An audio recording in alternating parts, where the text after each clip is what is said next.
Happy morning சொந்தங்களே. நேத்திக்கு polio drops யாரெல்லாம் போட்டுட்டீங்க அப்படின்னு சொல்லிட்டு கமெண்ட்டில் சொல்லுங்கள். நாங்கள் இப்போ தான் போட்டுட்டு வீட்டுக்கு ரிட்டன் போகிற வழியில் ஹஸ்பண்ட் வந்து டீ குடிக்கலான்னு சொல்லிட்டு இங்கே நிறுத்தினோம். அவருக்கு டீயும் எங்களுக்கு ஒரு சாண்ட்விட்சு வாட்டர்மெலன் ஜூஸும் வாங்கி குடிச்சாச்சு. எங்கே வந்தீங்க? சரியா கையோட மீனும் வாங்கிட்டு போயிடலான்னு சொல்லிட்டு இங்கே வந்தால் பயங்கர கூட்டமாக இருந்தது. வெயிட் பண்ணி வாங்கிட்டு தான் போனோம். ஐலையும் மத்தியும் தான் நான் வாங்கிட்டு போயிருந்தேன்.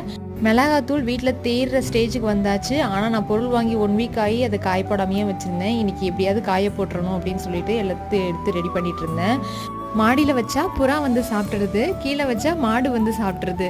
ஒரு வழியாக இந்த மாதிரி கவர் பண்ணி வச்சுட்டு வந்துட்டேன். ஓரளவுக்கு காஞ்சிருக்கும். மீன் குழம்பு, மீன் வறுவல், சாதம் செஞ்சு மத்தியானம் லஞ்சுமே சாப்பிட்டுட்டோம். நைட்டு டின்னருக்கு சப்பாத்தி தான் செஞ்சுருந்தேன். சப்பாத்தியும் உருளைக்கிழங்கு குருமா, அதாவது தக்காளி, வெங்காயம், பச்சை மிளகாய், இஞ்சி, பூண்டு எல்லாத்தையுமே பச்சையாக அரைச்சி செஞ்சிங்கன்னா சூப்பராக இருக்கும்.